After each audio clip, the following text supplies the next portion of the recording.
Hey guys, let's get more news about Warriors, but first, don't forget to subscribe and leave your like. Warriors Brandon Podziemski sets franchise record without scoring a point.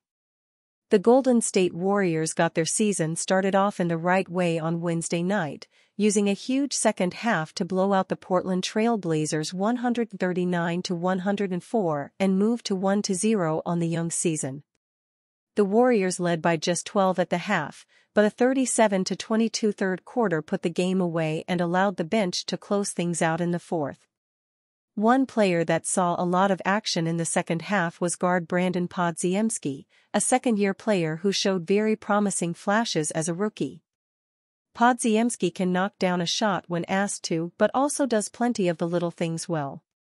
He defends hard, rebounds extremely well for his size, and isn't afraid to step in and take a charge. The jumper wasn't falling for Podziemski in this one, as he finished the game scoreless on 0-4-5 shooting with 4 missed three-pointers. However, he still managed to set a franchise record.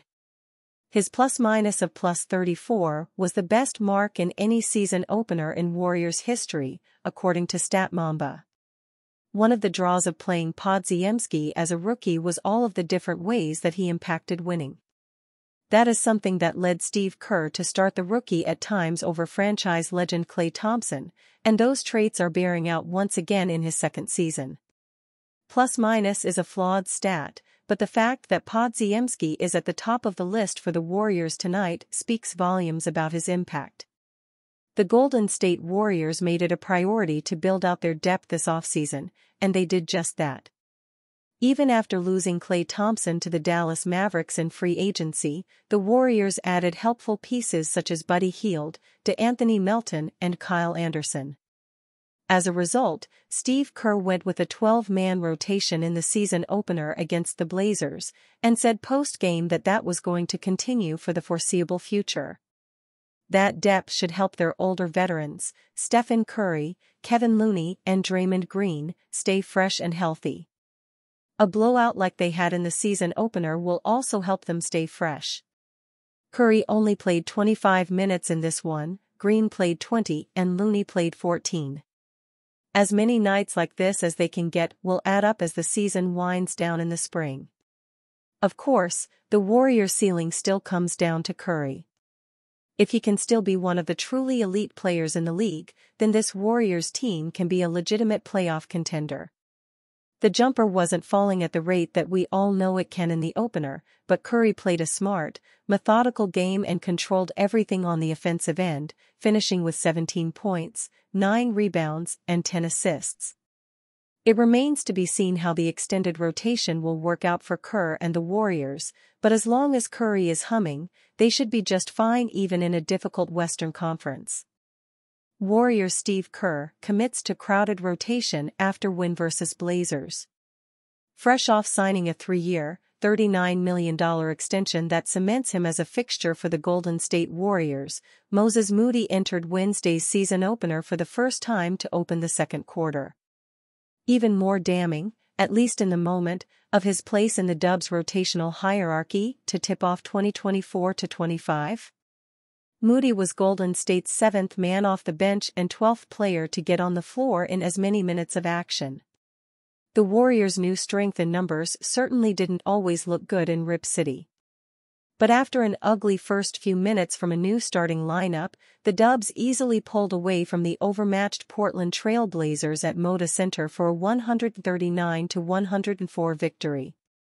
Buddy Hield led Golden State with 22 points, imbuing his team with some much-needed energy and long-range shooting as its first man off the bench. Andrew Wiggins shook off a rough start to score 20 points on 8 of 15 shooting, including 4 triples. Stephen Curry didn't manage his first field goal until shaking loose for a backdoor layup well into the second quarter, coming alive after halftime to finish with 17 points, 9 rebounds, and 10 assists. All but 3 of Moody's 15 points came in extended garbage time. Tracy Jackson-Davis, DeAnthony Melton, and Jonathan Kuminga, clearly still acclimating to his primary role on the wing, were the only other Warriors to reach double figures. That hardly means Draymond Green, Kevin Looney, Brandon Podziemski, and Kyle Anderson didn't contribute to Golden State's blowout victory. They connected the game on both ends with quick-hitting passes, perfectly angled screens, and the typical fight they always provide. How could Steve Kerr possibly make a decision on trimming his extended rotation after Wednesday's game? The four-time champion coach, breaking with long-standing personal and league-wide norms, has simply decided against it, committing to the same 12-man rotation he rolled out in Portland. Warriors' next All-Star trade target is becoming more and more obvious. The Golden State Warriors are about to enter the new NBA season with a sense of optimism after producing an unbeaten 6-0 record throughout the preseason. But while the depth of the Warrior roster proved a major strength over the preseason, there remains this nagging feeling that the franchise desperately lacks more star power to partner 2x MVP Stephen Curry. Having tried but failed to acquire either Paul George or Lauri Markkanen during the offseason, it appears Golden State are acutely aware of their need for another legitimate all-star. As the new season gets underway, it's now becoming more and more obvious who their trade target could be. Miami Heat star Jimmy Butler has continually been mentioned in relation to a trade to the Warriors, with that link having been established when reports of potential disgruntlement at the Heat emerged in late May. Sam Amick of The Athletic reported in early September that Golden State had interest in Butler, and that it could have indeed extended to conversations between themselves and Miami revolving a potential trade. Fast forward to now, and the Warriors' chances of trading for Butler may have just got a major boost on the eve of the season. According to Anthony Chang of the Miami Herald, Butler is expected to turn down any contract extension offer to become a free agent in 2025. The expectation at this point is that Butler will pass on the extension even if the Heat offers it, according to sources, and then opt out of his current contract to become a free agent next summer, Chang wrote. If Butler is indeed unwilling to recommit to the Heat, then surely the franchise would have to do its due diligence in exploring trade options rather than potentially lose the 6x All-Star for nothing in free agency.